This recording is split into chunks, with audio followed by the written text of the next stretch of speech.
Саламатсыздар ма, құрметті оқушылар, қалдарыңыз қалай?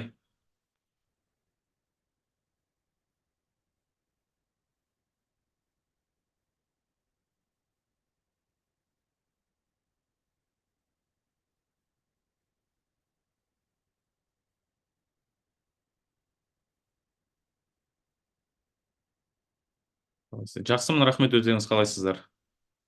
Мен естіліп тұрмын, көрініп тұрмын, бәрі нормально ма?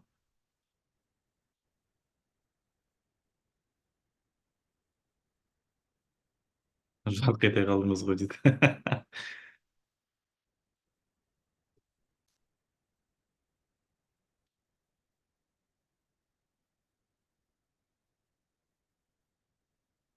Өзіңіз қалайсыз? Рахмет, рахмет, жақсы.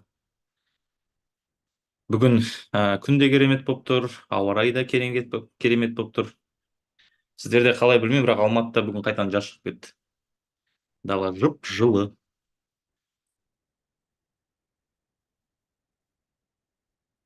Все четко дейді. Отлично. Так, бүгінгі тақырыбымыз қатты үлкен емес, кішкентай тақырып болады. Неше слайд? Любыңыз сұрақтарыңыз, иә? Бүгін примерно бір 15-16 слайд қана. 15-16 слайд қана, жеңіл тақырып. Так что давайте асықпай өтеміз бүгінгі тақырыбымызды. Так, бүгінгі тақырыбымыз бізде ЖЭС. ЖЭС дегеніміз ол жылу электр станциясы емес, жел электр станциясы емес, жаңа экономикалық саясат. Бізде ЖЭС деген географиядан да келеді, ЖЭС деген тарихтан да келеді. Екеуін шатастырмаймыз. Әйтсе кейбіреулер бар, ЖЭС десе сразу жылу электр станциясы деп ұрып жібереді де. Солтүстікте -12 дейді. Ойбу, солтүстікке не завидую. Бізде +12 шығар. Қазір мен қарашы ауа райын бүгін. +10 градус дейді бүгін бізде. Январь 3-не дейін қар жоқ. Жақсы ғой, қар болмаған. Қар болса суық, анау, тем более Алматының қарын білесіздер ғой. Бүгін бар, ертең шылқылдап жатады, аяқтан суық өтеді, оны ауырып жатамыз. Так что қар жоқ болса күшті. Бізде +19 дейді. Бұл қай жақ, Шымкент жақ шығар.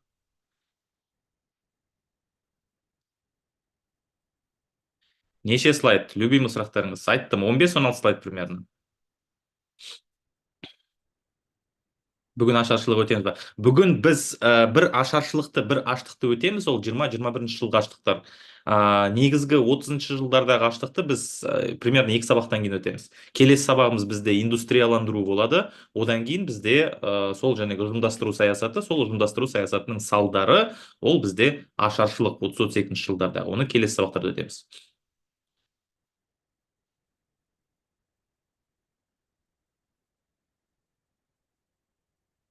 Жақсы екен, бәр жақта жылы, иә? Все, давайте бастайық онда бүгінгі тақырыбымызды. Бүгінгі тақырыбымыз тек қана біреу ғана, ол осы жаңа экономикалық саясат. Кеттік ал. Жәнегі коммунистер билікке келгеннен кейін, яғни большевиктер, немесе оны біз кеңестер деп атаймыз, и плюс еще қызылдар деп. Бірақ қызылдар это именно солардың әскерлері болып есептеледі. Коммунистер билікке келгеннен кейін олар комсомол ұйымдарын құра бастайды. Комсомол ұйымдарын олар бүкіл Совет одағының жерінде, одан кейін одан бөлек Қазақстан жері бар, одан кейін жәнегі мына Орта Азия елдері бар, осы жақтардың бәрінде комсомол ұйымдарын құрады екен. Комсомол деген ұйымның расшифровкасы ол коммунистический союз молодежи. Яғни бұл дегеніміз кеңестер билікке келгеннен кейін жастарды коммунистік идеологияға тарта бастаған екен. Коммунистік идеологияны біз білеміз қандай екен, иә? Ол жерде былай, власть народу дейді, то есть яғни мемлекетті қарапайым жұмысшылар басқару керек. Одан кейін бұл жерде бәрі тең, ешкім ешкімнен бай емес, ешкім ешкімнен кедей емес деп, иә? КСРО жерінде, яғни бұрынғы Ресей империясының жерінде советтер билікке келгеннен кейін әлемде екі идеология бір-бірімен жәнегі бәсекеге түседі екен. Біріншісі ол осы коммунистік блоктағы елдер, ол жәнегі коммунизм идеясын қолдайтын адамдар, немесе социализм идеясын қолдайтын адамдар.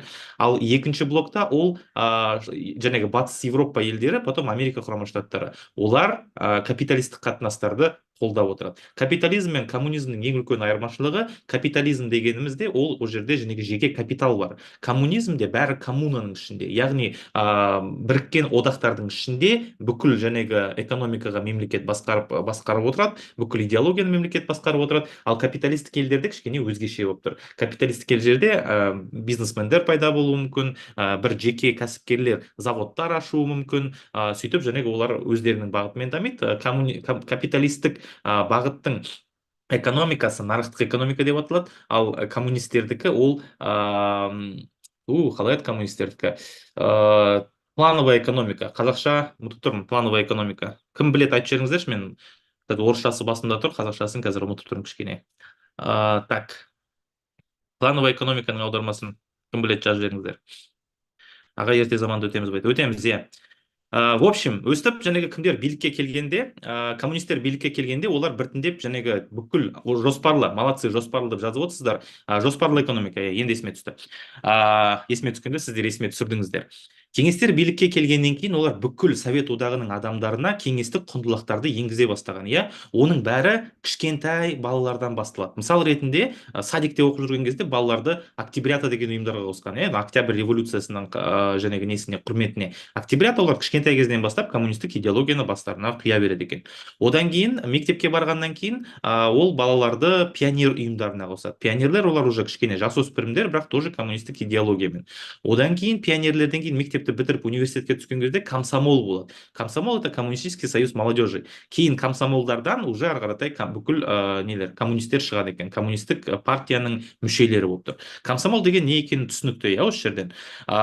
Комсомолдарды қандай бағыттарда қолданған? Көбінесе енді әрине оны жәнегі ауыл шаруашылық жұмыстарда, немесе бір құрылыс жұмыстарында, немесе бір өнеркәсіптің құрылысы кезінде комсомолдарды қолданған. Былай айтқан кезде это почти андай бесплатная рабочая сила ғой.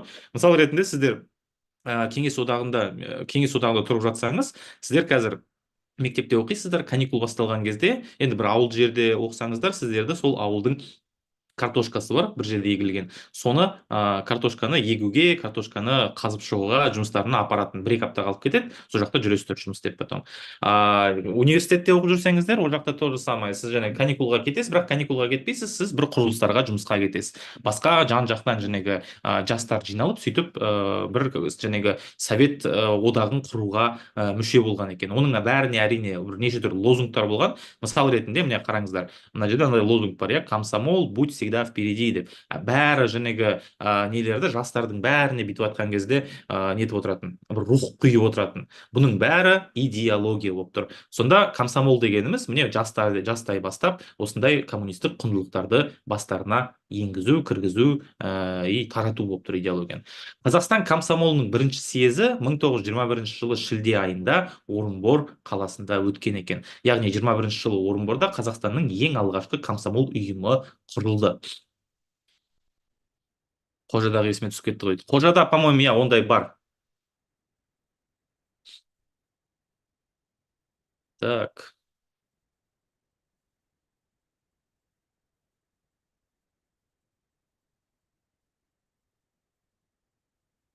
Детский труд, е-мое, дейді. Енді ол уақытта нормально болған, иә. Ол уақытта нормально, бәрі соған баратын. Мысалға, менің әке-шешем кезінде барған, сіздердің де әке-шешелеріңіз, скорее всего, барған. Қожа фильміндегі сияқты мақта теру қырқын сияқты. Я, вот мақта теру, кстати, как раз таки өте ауыр жұмыстардың бірі болатын. Ол жаққа Қазақстанның жан-жағынан балалар жинайтынды, мектеп балаларын, оларды потом Қазақстанның оңтүстігіне кәдімгідей неге жіберетін, жұмыстарға жіберетін сөйтіп. Қазақтар кәдімгідей сол жаққа барып, балалар барып сол жаққа мақта теретін, картошка егетін, неше түрлі жұмыстар болған. Пионер балалар үйімі ғой. Пионер балалар үйімі. Папа айтып отыратын еді, мектеп кезінде картошка тасимыз деп. Вот осы, мен айтып отқаным, мне как раз осы. Красный галстукпен жүретін байды. Қараңыздар, октябрята пионер туралы біз тағы да бір үлкен әңгіме қозғаймыз, бірақ оны келесі сабақтарда, примерно Ұлы Отан соғысынан кейінгі тақырыптарды айтамыз. В общем, жастарға пропаганда ғой. В общем, жастарға пропаганда. Так, кеттік дальше. Енді қазақ комсомол белсенділеріне тоқтайтын болсақ, жалпы 1921 жылы осы түркістан комсомолы орталық комитетінің қырғыз бюросының тұңғыш төрағасы болып, бізде осы прям ұбт да осылай келеді. Қырғыз деген сол қазақтың төрағасы болған тұңғыш жәнегі азамат, ол мына мына бір бала Ғани Мұратбаев деген кісі. Неге бала? Өйткені бұл кісі 23-22 жасында уже қайтыс болып кеткен. Жәнегі несінен бір ауру болған, оның бір бүйрек ауырды ма бірдеңкесі болды, содан қайтыс болып кеткен екен. Бірақ бұл кішкентай кезінен бастап өте белсенді балалардың бірі болатын. Азамат соғысы кезінде қызылдар жаққа жәнегі өтіп, осы оңтүстік Қазақстан жерінде, мына Қызылорда жақта нелерді құрған екен. Кішкентай жәнегі қызылдардың отрядтарын құрып отырған екен. Ол жерде, чтобы жәнегі мемлекетте большевиктік билікті құру үшін өте көп еңбек еткен екен. Уже 17 жасынан бастап азамат соғысына қатысқан, кәдімгідей Ташкент қаласында, Бұхара қаласында бірнеше көтерілістер болған қызылдарға қарсы, соларды басуға қатысқан тұлға болған. Кейін 1921 жылы бұл кісі примерно 19 жасында уже жәнегі бүкіл Түркістан комсомолының төрағасы болып сайланады. Жап-жас 19 жасында. Бірақ көп ұзамай 24 жылы 22 жасында бұл кісі қайтыс болып кетті. Одан бөлек тағы да Төлепов деген кісі бар. Мен оны жерге қосқан жоқпын, бірақ сұрақ-жауаптың ішінде болады. Одан кейін әйелдер қозғалысы болды. Әйелдер қозғалысы енді ол уақытта Ресей империясы кезінде әйелдердің құқықтары болған жоқ ешқандай. Олар жәнегі право голоса болған жоқ, олар жәнегі жұмыс атқарған кезде еңбектері төменірек бағаланатын. Сол себеппен бүкіл КСРО жерінде әйелдердің қозғалыстары қалыптасқан екен. Қазақ даласында тоже әйелдердің қозғалысы болды. И вот әйелдер қозғалысының көрнекті қайраткерлеріне жатады бізде, так, сызып өтейін астын. Оразбаева, Иманбаева, Құлжанова және Есова деген кісілердің аттары бізде кездеседі. Бұлар, получается, КСРО-дағы әйелдердің жұмысына нормальный және зарплата алу үшін, жұмыс условияларын дұрыстау үшін осындай күрескен қайраткерлер екен. Міне осылай.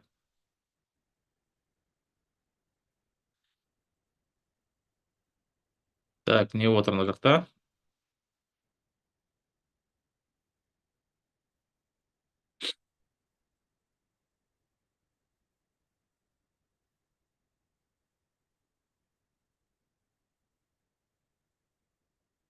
Менің апам кезінде 100 килограмм мақта жинайтын еді. Ничего, ол 100 килограмм мақта деген кәдімгідей ғой.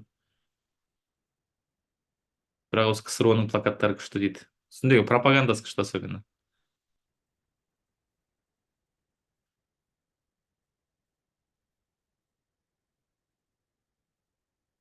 Ағай жаңағы жұмыс жасағанда ақша неше берген дейді. Ақша берген жоқ почти оларға. Олар мысал ретінде картошка терсе, оның үйіне картошка алып келетін үйіне. Оларды сол жақта тамақпен қамтамасыз ететін.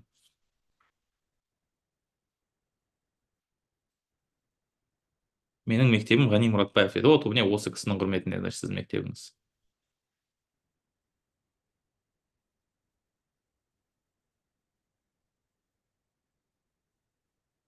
Кімді қолдады сонда? Ғани Мұратбаев қызылдарды қолдаған. Бұл большевиктерді қолдаған. Комсомол болып тұрған бұл кісі.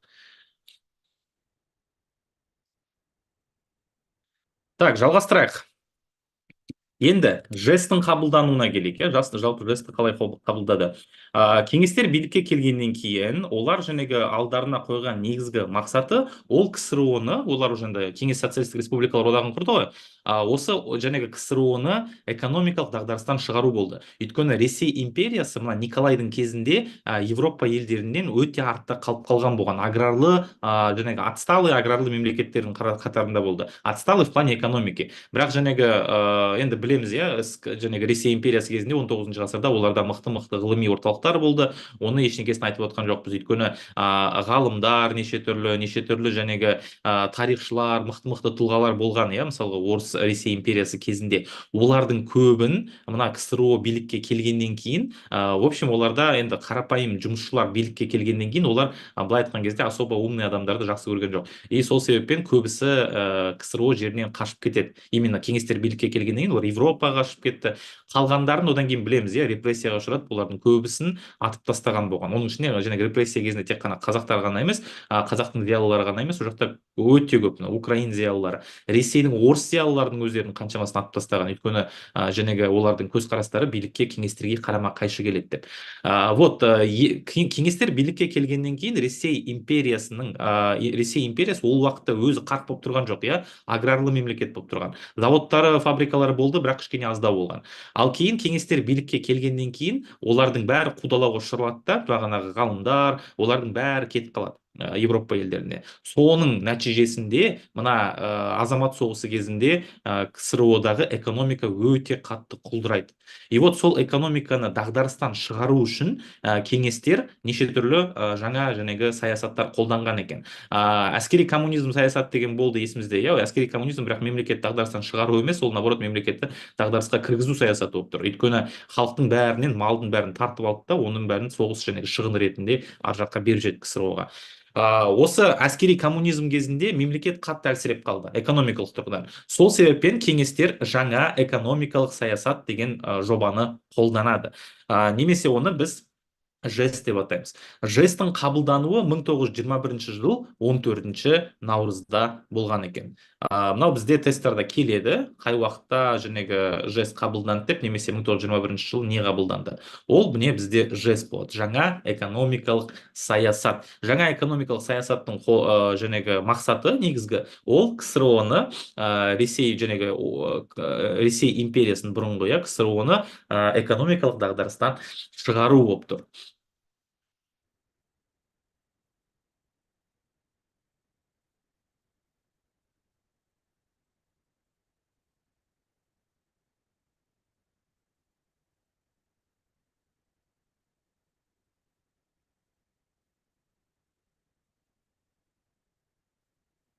Мына нені қарасаңыздар,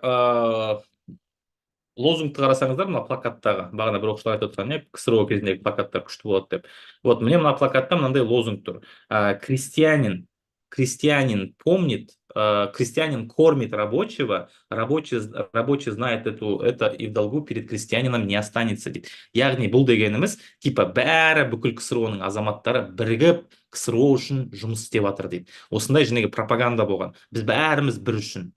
Жаңағы әрбір сала ол жаңағы тек қана өзі үшін ғана жұмыс істемейді, ол еще и басқа салалар үшін де жұмыс істеп жатыр дейді. Яғни ауыл шаруашылықпен айналысатын адамдар бүкіл мемлекетті тамақпен қамтамасыз етеді, ал мысалғы заводтарда істейтін адамдар, олар бүкіл мемлекетті темірмен, там жаңағы металлмен қамтамасыз етеді. Темірді ертең не істейді? Темір жолдар салады, үй салады, құрылыстар салады, соның бәріне қолданады деп. Бұның бәрі міне кеңес одағының негізгі жаңағы идеологиясы болып тұр. Бәрі бір үшін, бірі бәрі үшін дегендей.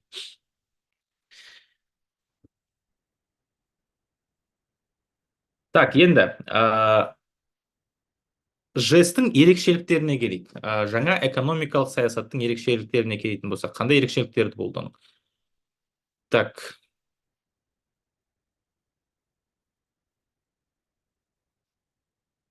негізгі ерекшеліктері ол халыққа жерді жалға беруге және жалға алуға рұқсат етілді. Әскери коммунизм кезінде есімізде, иә, бізде бәрі жаңағы жердің бәрі ол тікелей мемлекеттің меншігіне өтіп кетті. Бірақ жест келгеннен кейін олар түсінді, лучше адамдар өздері осымен айналыссын, олар өздері жаңағы жалға берсін, жалға алсын, сол кезде экономикамыз көтеріледі деп есептеген екен. Біз қазір жест пен әскери коммунизмнің айырмашылықтарын өтетін боламыз. Қазір пока что тек қана жесттің ерекшеліктеріне тоқтайық. Еңбек міндеткерлігі жойылды, яғни қарапайым халықты мына жаңағы жұмысқа мобилизация жасаған жоқ екен. Қарапайым халықты күштеп жұмысқа алып кеткен жоқ. Әскери коммунизм кезімізде есімізде, иә, қарапайым адамдарды, жаңағы жұмысшыларды күштеп бір көкөт ауыр жұмыстарға алып кететін болған. Одан құтылды, то есть ол жойылды осы жест кезінде. Ақша тұрақтанды, 24-ші жылы уже кәдімгі валюта пайда болды. Пайда болғанда ол валюта оның алдында да болған, бірақ жаңағы әскери коммунизм кезінде ол қатты құлдырап кеткен болған. Сол себеппен жест кезінде ақша қайтадан тұрақтанады. Кәсіпорындар шаруашылық есепке көшті. яғни ол дегеніміз бұрында кәсіпорындар енді бір жеке меншікте болған ғой ана әскери коммунизмге дейін. Потом әскери коммунизм кезде оның бәрі мемлекеттік меншікке өтіп кетті. Енді жэс кезінде кәсіпорындардың бәрі шаруашылық есепке көшеді. Шаруашылық есепке дегеніміз ол получается шаруалар бір жиналады да сол кәсіпорынның гүлденуіне атсалысып жұмыс істейді екен. Яғни получается бұрында мемлекет управлять етіп тұрса бір кәсіпорынды, енді какой-то бір общий шаруалар болып тұр. Например, ол және кәсіпорын сүт шығаратын болса, значит, жаңағы малшылардың шаруалары ішіндегі мықты-мықтылар жиналады да сол кәсіпорынды және жұмыс істетеді екен. Одан кейін жалдама еңбек қолданылды, яғни ол дегеніміз қарапайым жаңағы ешқандай кәсіп жоқ адамдар, олар біреуге жалдамалы жұмысшы болып тұра алған екен. И несие қатынастары реттелді. Яғни не кредиттер қайтадан беріле бастаған екен осы уақытта. Банк бөлімшелері пайда болды. В общем, мынау міне бізде жэс-тің ерекшеліктері болып тұр. Қазір келесісі бізде әскери коммунизм мен жэс-тің айырмашылықтарына тоқтайтын боламыз. Так, комментарий не болып отыр?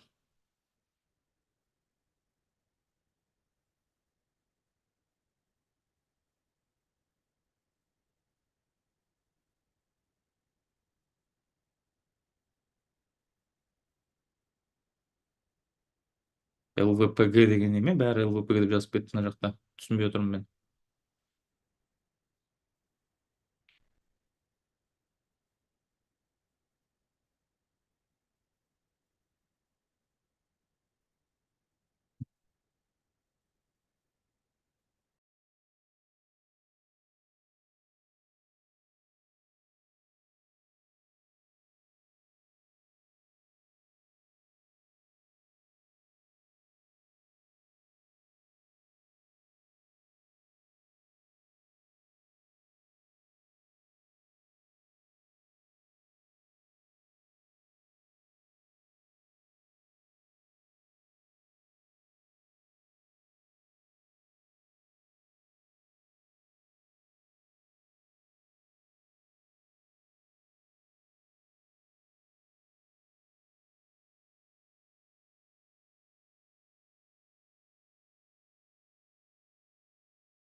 Так, мен интернетім кішкене қуып кетті, құрметті оқушылар. Бәрі нормально ма? Естіліп тұрмын ба? Көрініп тұрмын ба?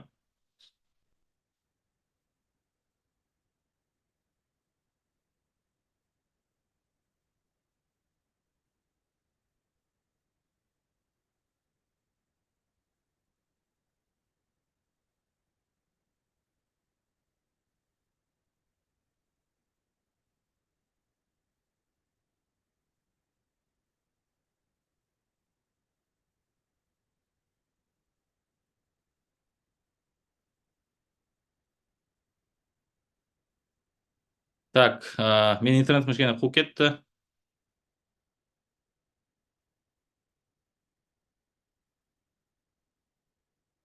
Все қосылды, норм дейді.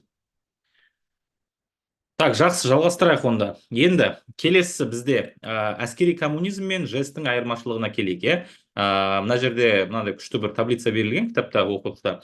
Әскери коммунизм и жаңа экономикалық саясат. Екеуі де жәнегі саяси өзгерістер болып тұр. Әскери коммунизм дегеніміз ол бағана айтып кеткен азамат соғысы кезінде бүкіл халықтың жәнегі былай айтқан кезде енді жәнегі нелерін, тауарларын, азық түлігін, әскердің мұқтаждығын алып кетіп отырған. Иә, бұны біз әскери коммунизм деп айтамыз. Мемлекеттің бүкіл экономикалық саясаты әскерді қамтамасыз етуге арналған болған. Өйткені азамат соғысы болып жатыр, иә. Осы әскери коммунизм кезінде халықтың жағдайы өте қатты нашарлап кетті деп айттық. Жаңа экономикалық саясат как раз таки осы әскери коммунизм кезінде мемлекеттің және дағдарысқа ұшыраған мемлекетті қайтадан қайтару болып тұр, иә. И айырмашылықтарына келетін болсаңыз, қараңыздар, мына жақта азық түлік салғырты бар әскери коммунизм кезінде. Так, азық түлік салғырты әскери коммунизм кезінде, ал жаңа экономикалық саясат кезінде азық түлік салығы енгізіледі. Азық түлік салғырты дегеніміз ол не? Яғни бұл дегеніміз барлық артық өнімдерді тартып алып отырды. Мысал ретінде олар бүйтіп айтады: бір шаруаның қолында максимум 5 қой болу керек дейді. А ол шаруада 25 қой бар, мысал ретінде. И ол сондай 5 қой бар болу керек деген қаулы қабылдайды, мысал ретінде айтып тұрмын, иә. И оның қалған 20 қойын алып кетеді үкіметке. Немесе айтады: мына егіншінің қолында тек қана 100 килограмм ұн қалу керек дейді, бидай қалу керек дейді, ол 2 жылға, например.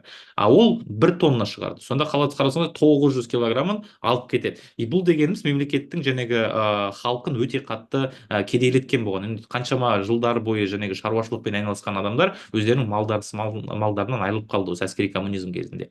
Жаңа экономикалық саясат кезінде оны өзгертеді и азық түлік салығын енгізеді. Яғни ол дегеніміз бұл жерде уже бүкіл артық малдардың бәрін алып кетіп отырмайды, тек қана азық түлік салығын ғана енгізеді. Мысал ретінде ол былай: бір шаруада 10 сиыры бар екен, и ол айтады: мемлекеттің жәнегі несіне, меншігіне сен жыл сайын примерно 2 сиырынды өткізу керексің дейді. И ол жыл сайын өзі 2 сиырын немесе 1 сиырын өткізіп отырады. И бұл міне бізде азық түлік салығы. Салық пен салғырттың айырмашылығы түсінікті, иә. Салық деген сол жәнегі малдың басына қаратай салынатын жәнегі салықтың түрі. Мысал ретінде 10 сиыр болса, екеуін үкіметке өткізеді жыл сайын. Ал азық түлік салғырты дегеніміз, мысал ретінде бағана айтқандай, сенде тек қана қолында үш ақ қана сиыр болу керек, а қолында 100 сиыры бар. 97 сиырыңды алып кетеді сонда әскери коммунизм саясаты кезінде.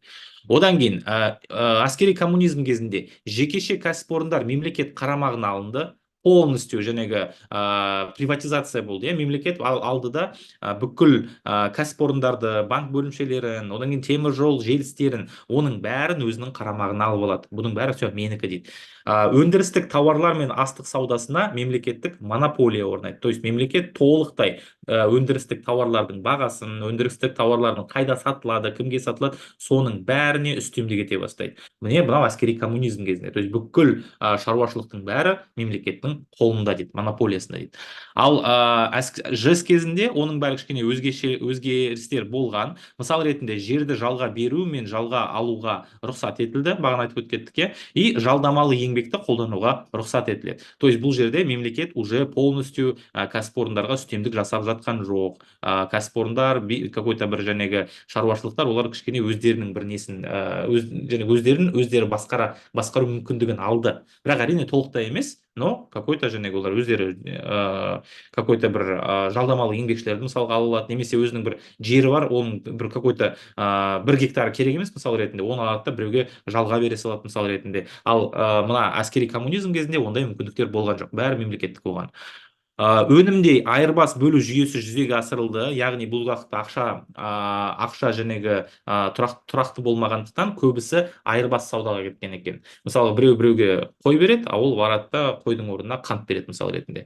Міне осы бізде өнімде айырбас бөлу жүйесі енгізіледі, осы әскери коммунизм кезінде. Ал жаңа экономикалық саясат кезінде жеке саудаға, жеке меншік кәсіпорындар құруға рұқсат берілді. Яғни уже айырбас емес, кәдімгідей басқа біреулермен өзінің тауарларыңды сата аласың, өзіңнің жәнегі, мысалға бақшада арбуз өсірдің, мысалға, сол арбузды сатуға рұқсат беріледі. И плюс кәсіпорындар құруға рұқсат етіледі. Мысалы, мен арбузды өзім ғана сатпаймын, мен осы арбузды сатқан кезде мен тағы жұмысшыларды жалдамалы еңбек ретінде қолданамын. Осының бәріне рұқсат етіледі.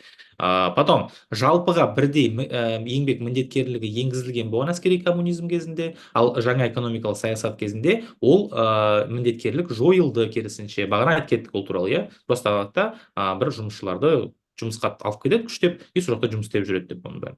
Одан кейін ақшалай жалақы орнына карточкалық паек берілді. Ол дегеніміз не? Яғни бұрында жәнегі шаруашылықтарда жұмыс істейтін адамдарға ақша мен зарплата беріп отыратын болса, бұл уақытта уже ақша жоқ. Сол себеппен карточкалық паек беріледі. Әрбір адамға карточка береді, ол карточкада мысал ретінде 200 грамм нан деп тұрады. Соны барады да, магазинге барады да, ана карточканы 200 грамм нанға ауыстырады. Мысал ретінде. Бұл карточкалық жүйе жалпы бүкіл экономика құлдыраған кезде көп елдерде қолданылған болған. Совет одағы кезінде алатын болсақ, осы жэс-тің алдында әскери коммунизм кезінде осындай карточкалық жүйе болған. Одан кейін не кезінде тоже Ұлы Отан соғысынан кейін тоже карточкалық жүйе болған. Карточкалық жүйе, кстати, әлі күнге дейін бар, Қазақстанда да бар, мысал ретінде. Бірақ бізде карточкалық жүйе ол азық-түлікке емес, ол мысал ретінде бензинге берілуі мүмкін. Мысал ретінде араларыңызда бір ата-аналарыңыз бар шығар, который бір жерде жұмыс істейді кәсіпорындарда, и оларға жаңағы зарплатасына надбавка ретінде немесе там қосымша тағы да бір талондар беріп тұрады. Оның ішінде там 40 литр бензин деп тұрады. И соны бір определенный заправкаға барасыздар да, сол жаңағы нені талонды барады да неге 40 литр бензинге айырбастайды. Міне осы карточкалық жүйе дегеніміз. Ал жаңа экономикалық саясат кезінде бұл паектарды алып тастайды да, олардың орнына мемлекеттік кәсіпорындар шаруашылық есеп жүйесіне көшіріледі екен. Яғни ол дегеніміз бағана айттық қой, бүкіл кәсіпорындар шаруашылық есепке көшіргеннен кейін ол жердегі шаруалар біраз уже нелерді өздерінің жұмысшыларына өздері зарплата бере бастаған екен, потому что олар өздері дамып отыр уже, мемлекеттің қарамағысыз. Міне осылай. Так, комментарий не болып жатыр.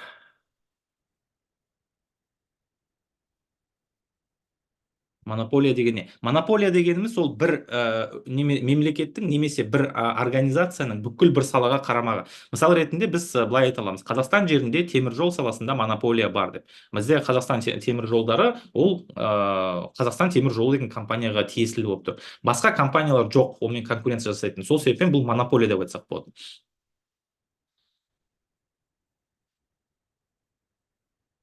Так, не отыр мына жақта.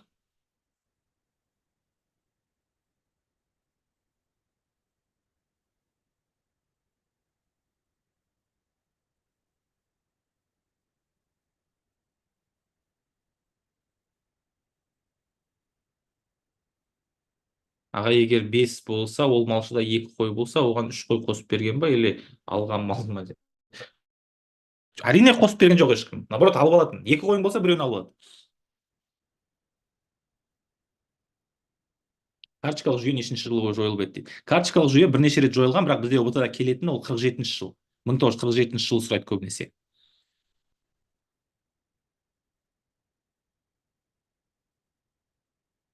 Бүгін тым тез өткізіп отырған сияқтымыз ағай, или мне так кажется? Ай, білмеймін, кажется. Кажется.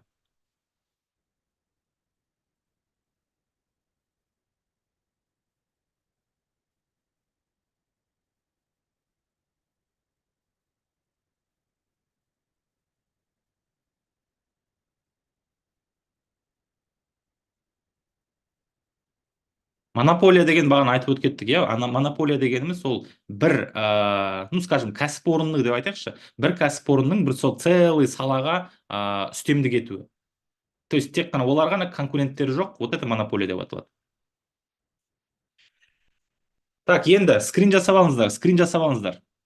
Слайд жасап алыңыздар, скрин жасап алыңыздар. Монополия деген настольный ойын бар ғой, бір өзің қалсаң ұтасың, типа сол ғой, қарсылас жоқ, бір салада сол монополия. Дұрыс айтасыз, Түгелжан, дұрыс айтып отырсыз.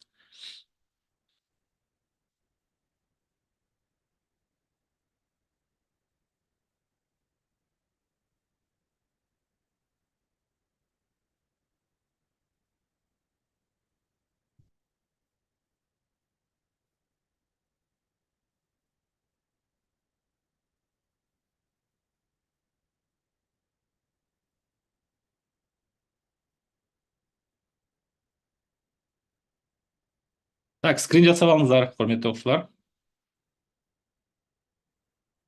Все, жалғастырайық. Енді осы уақытта Қазақстан жерінде аштық басталған. Жалпы Қазақстанда аштықтар біраз болған, иә?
Интернет, иә. Так, мен вроде қайтадан қайтып келдім ғой деймін. Менде мына жерде ваше интернет соединение неустойчиво деген сообщениелер шығып тұр.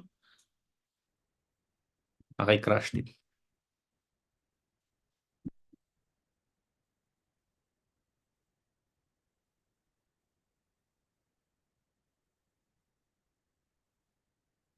Интернет, иә.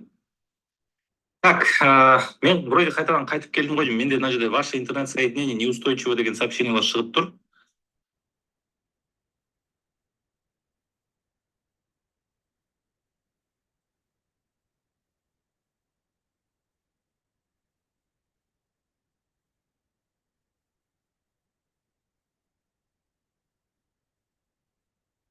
Так, мен слайдты қайтадан қостым. Все, вроде қосылды. Так, вроде бәрі нормально. Так, жалғастырайық, давайте. Енді Қазақстандағы аштыққа келейік. Осы не кезінде, әскери коммунизм кезінде, осы әскери коммунизмнің салдарынан, біріншіден әрине, потому что халықтан қаншама малды тартып алған болған, иә. Және де, так, мына салдарынан белгілеп қояйық. Және де осы уақытта қатты қуаңшылық болған, иә. Қуаңшылық дегеніміз ол засуха, яғни шөп өскен жоқ. Сол себеппен мал тоже қырылды. Осы екі причина бойынша Қазақстан даласында 1921 мен 22 жылдардың аралығында үлкен аштық болған екен. Бірақ әрине бұл енді 30-32 жылдардағы аштық сияқты емес, но тоже бұл бүкіл Қазақстан жерін қамтыған бір үлкен аштықтардың бірі болды. Осы уақытта жұт кезінде, яғни қуаңшылдықтың нәтижесінде мал қырыла бастаған. Өйткені азық түлігі жоқ малдың. И олар не істейді? Олар қырыла бастайды. Нәтижесінде 80% қырылып кеткен екен. Ойлаңыздар, әскери коммунизм кезінде қаншама малды тартып алды қазақтардан, и сол қалған малдың 80% аштан қырылып кетеді екен. Ал мал қырылса, соответственно, қазақ тоже қырылады. Өйткені біздің негізгі кәсібіміз ол көшпелі мал шаруашылығы болған, иә. Бізде егіншілік енді болған жоқ қой. Точнее, болды ол, бірақ өте аз мөлшерлерде болған. Әсіресе бұл аштық Қазақстанның батыс аймағын қамтыған екен. Ол жәнегі мына қазіргі Орал, Ақтау, Атырау, Ақтөбе жақ. Неге десеңіздер, өйткені ол жақта енді әлі күнге дейін климат кішкене сондай қаталдау болып тұрады. Мысал ретінде осыдан бір 3-4 жыл бұрын ол жақта тоже бір қуаңшылық болған, когда шөп өспей қалған кезде ана видеолар жүріп еді ғой, жылқылар картонный нені коробкаларды жеп жүрген, сол сондай оқиғалар болған. Жалпы Қазақстанның батысында қуаңшылықтар часто болып тұрады. Мысал ретінде мына кімнің кезінде, сырымдатұлының көтерілісі кезінде 1796-97 жылдары үлкен жұт болған, иә, потому что қуаңшылдық болды. Осы батыс Қазақстан жерінде мекен еткен ежелгі сармат тайпаларының қырылуының бірден бір себебі тоже осы қуаңшылдық болып тұр. И осы қуаңшылдық пен әскери коммунизмнің саясатының нәтижесінде қазақтарда 80% мал қырылып кетеді. Нәтижесінде Қазақстанда үлкен аштық басталған екен. Енді аштықтағы адам шығынына келетін болсақ, иә, қараңыздар, бүкіл Қазақстан батыс Қазақстан жерінде бүкіл ашыққан және осы аштықтан ауруларға шалдыққан халықтың саны 82%-ға жеткен екен. Яғни ол жерде миллион адам болатын болса, к примеру, оның 820 мыңы ашыққан немесе ауруларға шалдыққан болып тұр. Жалпы Қазақстан бойынша 1922 жылға қарай ашығушылардың саны 2 миллион 303 мың адамға жеткен екен. Ол дегеніміз өте үлкен цифралар болып тұр. Ал кейбір ауылдар вообще осы аштық кезінде тұтастай қырылып кеткен екен. Яғни бұл бүкіл ауылдар жаңағы аштан қырылып отырды. 700 мыңға жуық қазақтар, олар шет елдерге кетіп қалды. Қазақстанның басқа аймақтарына, кешіріңіздер, осы Орта Азия регионының басқа аймақтарына кетіп қалады. Көбісі Иранға кеткен, одан кейін ішінде жәнегі Қытайға кеткендер бар, Монғолия жаққа кеткендер бар, но көбісі именно Иран жаққа кеткен, өйткені аштықтың негізгі ошағы ол батыс Қазақстан болатын. Батыс Қазақстанға Иран жақын. И до сих пор Иранда өте көп қазақтар тұрады. Олардың көбісі осы аштық кезінде қашып кеткен екен, сол жаққа қаратай. Аштықтан қашып кеткен әрине. И плюс еще оның ішінде тағы да Совет үкіметіне қарсы шыққан адамдар да болған, олар да Иранға сол жылдары кетіп қалады. Так.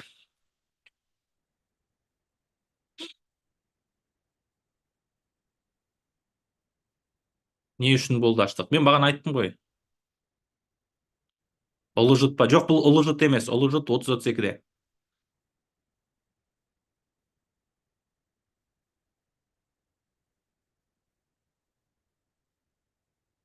Магазин полкалары осы кездері пуста болатын, заттар бар болса да срогы өтіп кеткен дейтін. Қай жылдары болды екен? сексенінші жылдары ма, мамалар айтып жүрді дейді. 80-ші жылдар айтып тұрғаныңыз, ол уақытта дефицит болған, дефицит товаров.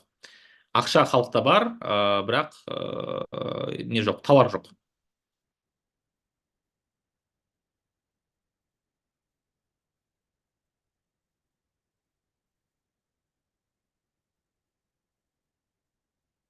Ақтар жеңсе әскери коммунизм өз күшінде болатын бе еді дейді.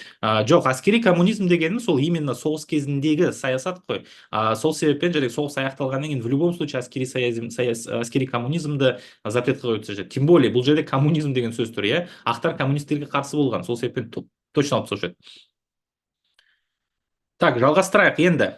Мына суретті қарап отырсаңыздар, мына жерде міне қараңыздар, питательный пункт в Оренбурге деп тұр, в ожидании завтрака. То есть ашыққан қазақтар, енді Орынбор жақта тұратын қазақтар өстіп осындай питательный пункттарға баратын, сол жақта тамақ беретін оларға.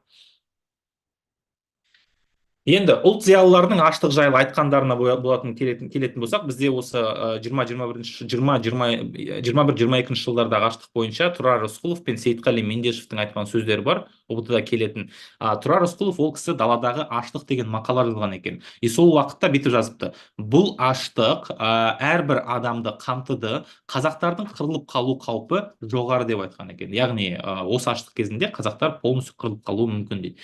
Сол уақыттағы партияның жәнегі мүшелерінің бірі Сейітқали Мендешев деген кісі, тоже ұлт зиялылардың бірі, бірақ ол кісі большевиктерді қолдады. Ол кісі айтқан екен: дала қырғыздары, мына жерде қазақтар деп оқыңыздар, дала қазақтары немесе қырғыздары қыстауда өз отбасыларымен бірге аштықтан қырылып жатыр дейді. Осындай жәнегі нелер, аштық жайлы осындай үндемелер жазған екен. И оның бәрі мемлекеттің жәнегі КСРО-ның басшыларына бағытталған болған. КСРО-ның басшылары должны какие-то меры предпринимать, типа аштықты жәнегі аштықты тоқтату үшін тамақ жіберіңдер, сондай жәнегі нелер болған, лозунгтар болған екен. Қараңыздар, аштық бойынша, мен сіздерге аштық бойынша айтып кетейін. Осы 21-22 жылдарғы аштық ол тек қана Қазақстан жерінде ғана болған жоқ, ол Ресейдің жерін тоже қамтыған. Өйткені мына Жайық өзенінің бойы бар ғой, Поволжье деп аталады Ресей жерінде. Қуаңшылық о жақты тоже қамтыған. Сол себеппен о жақта егін өспей қалды. Оларда малдар енді біздікінен азырақ, сол себеппен малдары тоже қырылған, аз мал одан сайын қырылып кетті. И о жақта тоже кәдімгідей үлкен аштық болған. Яғни аштық дегеніміз ол тек қана қазақтарда ғана болған емес, ол көптеген елдерде болып отыр. Міне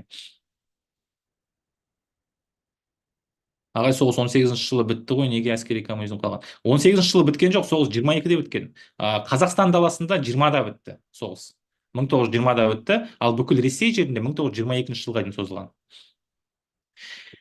Енді жалғастырайық. Аштық кезіндегі көтерілістерге тоқтайтын болсақ, бұл уақытта енді әрине қарапайым халық тоже жайдан жай қарап отқан жоқ. Олар осы кімдерге қарсы, коммунистерге қарсы көтеріліске шыққан екен. Өйткені халықтан енді әскери коммунизм кезінде қаншамасын тартып алды малдарының, одан кейін еще жәнегі мемлекетте үлкен аштық басталды. Халықта жейтін тағам жоқ, тамақ жоқ, сол себеппен олар көтеріліске шығады екен. Көтерілістің негізгі аудандары ол Ақтөбе, Жетісу, Қостанай, Петропавл, Өскемен, Семей, Ақмола, Көкшетау және Орал болған. Міне мынаның бәрі бізде осы аштыққа қарсы көтерілістің ошақтары болып тұр. И осы аудандардың бәрінде көтерілісшілердің саны 30 мың адамға дейін жеткен екен. Міне, мына жерде көрсетілген 30 мың адамға дейін жеткен. Міне осындай ірі көтеріліс болды. Бірақ бұл көтерілісті қатал түрде қызыл әскер барып та басып тастады, қаншамасын атып тастады, қарумен, в общем, нетіп тастаған екен, көтерілісті тоқтатқан екен олар. Так.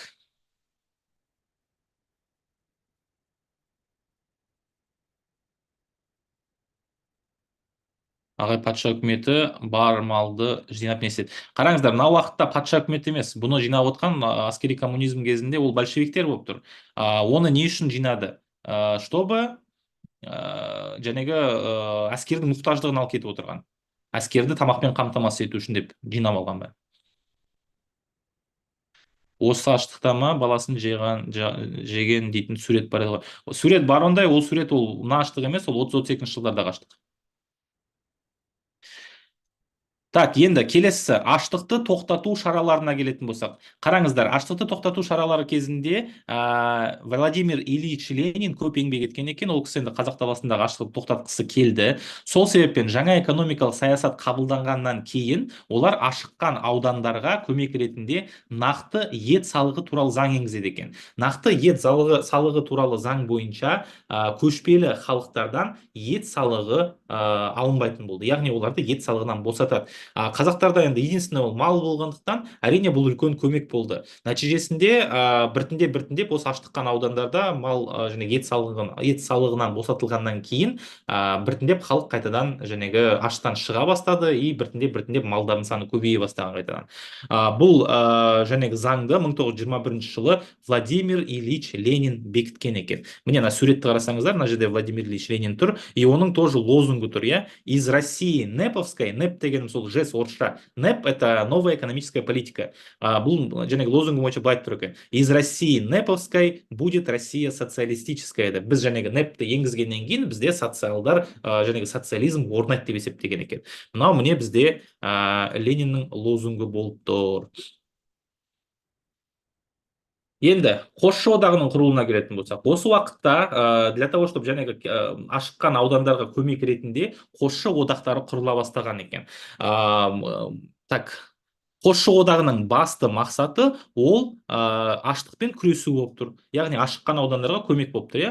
Мысал ретінде олар кедей халыққа көмек көрсетумен айналысқан, именно кедей халыққа, и кедейлерге жәнегі еңбек артельдерін құруға көмектескен екен. Артель дегеніміз ол мына шаруалардың бір общий жәнегі жиыны. К примеру, мысал ретінде былай, Европада мануфактура деген болған, иә. Мануфактура КСРОда тоже болды ол. Бірақ артель дегеніміз именно мына ауыл шаруашылық бойынша. Например, кедейлер бар, олардың мысалға 1-2 қойы мүмкін, болуы мүмкін, и олар барады да сонда кедейлердің бәрін бірге жинайды, айтады, сендер бірге жүріп, бірге мал шаруашылығымен айналысу керексіңдер, типа бірге вам легче будет деп. Міне солай жәнегі қосшы одағы құрылады да, олар осындай еңбек артельдерін құрады екен. 1930 жылдан бастап қосшы одағы кедей одағы деп атала бастаған. Өйткені негізгі мақсаты қосшы одағының ол кедейлерге жәнегі көмек көрсету болып тұр.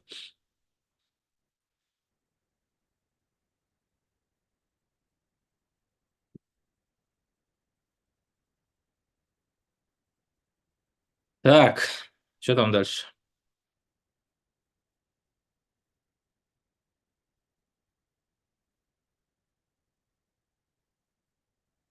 Енді осы уақытта тағы да жер су реформасы қабылданады.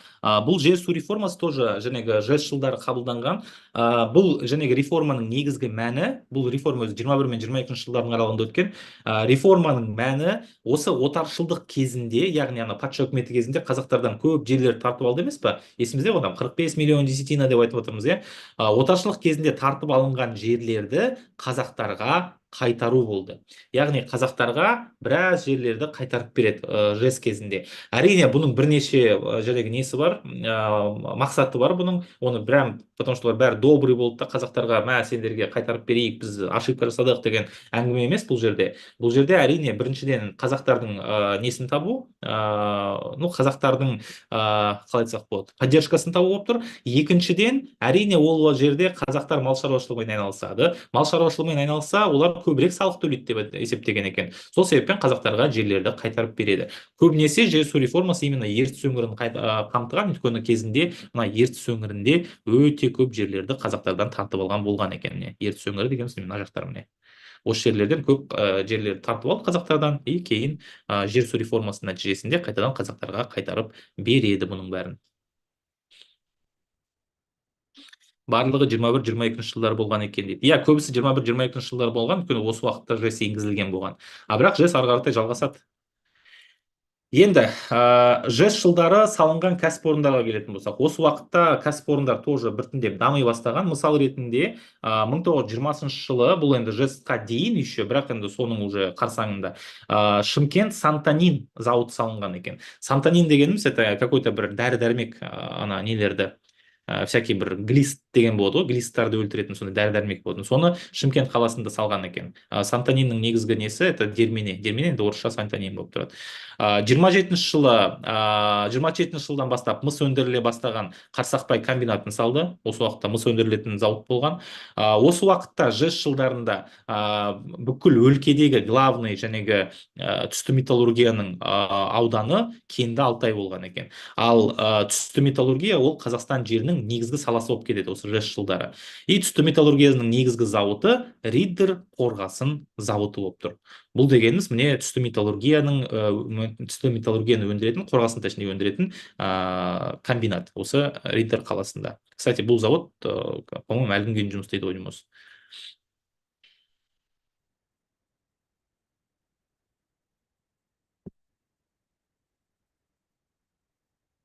Енді соңғы слайдымыз біздің жэс-тің нәтижесіне келейік, иә.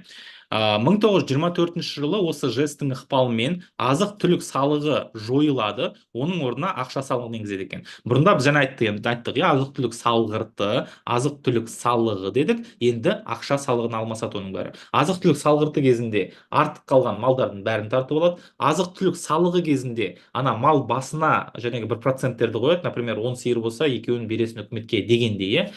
И осыдан бастап 24 жылы ақша реттелгеннен кейін ақша салығын енгізеді екен. Ақша салығы кезінде уже малмен бермейді жәнегі салықты, ақшалай береді. Мысал ретінде енді там 10 сиырдың 2 сиырын емес, соның құнын беріп отырады. Ол негізі халық үшін кішкене жеңілірек деген, өйткені 10 сиырдың екеуін алып кететін болса, ол ана 2 сиырды қайтадан қалпына келтіру үшін көп уақыт керек, иә, бір кем дегенде бір 2 жыл уақыт керек болып отырады. И ол получается жоғалтып отырады. Ол мына жылы 2 сиыр берді, келесі жылы 2 сиыр берді, келесі жылы 2 сиыр берді. Получается адамның сиырлары азайып бара жатыр, оның орнын жәнегі орнына келетін сиырлар кішкене аздап и орын толықтай жәнегі толтыра алмай жатыр. Ал ақша салығы кезінде олар просто соның құнын ғана бере салады. То есть ана сиырдан бір өнім табады, сүтін сатады, айран сатады, құрт жасайды дегендей. И соның ақшасын салық ретінде беріп тұрған екен. Ақша салығы негізінен именно байлар мен кулактарға ауыр тиген, өйткені бұлардың малдары көп болған. Малдары көп болғаннан кейін, соответственно, бұлар көп ақша салығын төлеген екен. Одан бөлек тағы да ЖЭС жылдарында Қазақ АКСР-інде 1928 жылы 4,4 миллион гектар жер егістіктері болған екен. И 28 жылға қаратай малдың саны 41 миллионға дейін жеткен екен. Бағана айтып кеткенбіз, иә, жаңағы 21-22 жылдардағы аштық кезінде бүкіл малдың 80% қырылып қалды деп. И вот 28 жылға қаратай малдың саны қайтадан 41 миллионға жетеді екен. Негізі тез уақытта малдың саны көбейген. Оның бірден бір себептері то, что қазақтарға қайтадан жайылым жерлерді қайтарып берген екен.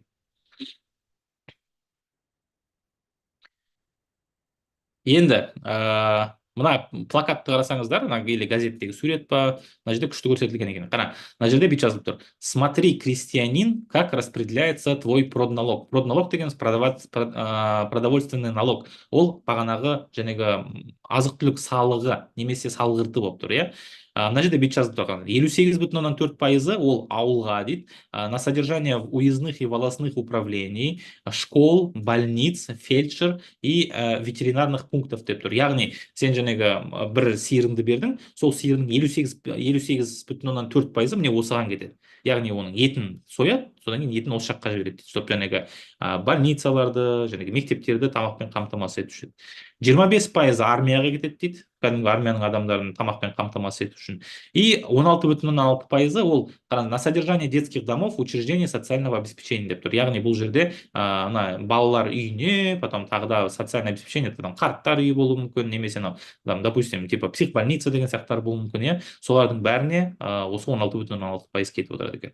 Мысалы, бір сиыр десек, бір сиырдың 80 килограмм еті болса, например, к примеру, 80 килограмм еті болса, соның 58,4 мынаған кетті, 25,4 мынаған кетті, 16,6 мынаған кетті дейді. Бұл міне ЖЭС кезіндегі Қазақстандағы ерекшеліктер.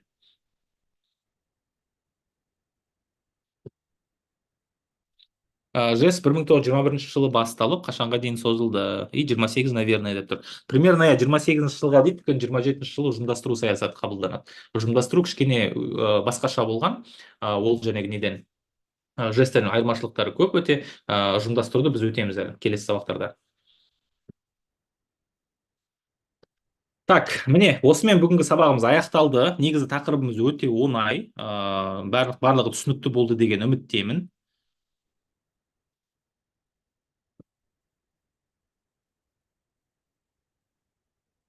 Сұрақтарыңыз бар ма? Не болды? Ол сабақ дейді. Рахмет, рахмет.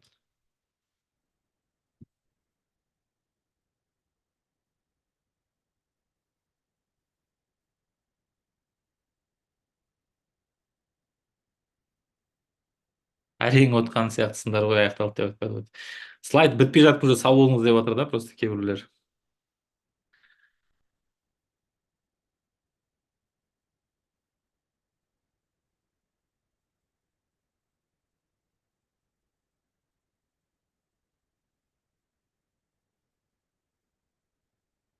Все, жақсы, сау болыңыздар, құрметті оқушылар. Даси, өте оңай тақырып түсіндім. Иә, оңай тақырып, жес.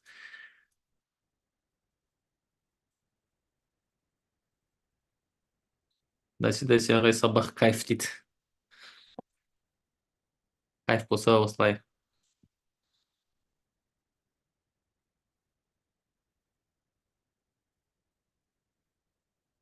Настолько күшті түсіндіресіз, түсіндірдіңіз, даже сұрақ жоқ дейді. Круто. Все, жарайды, давайте, құрметті оқушылар, мен келесі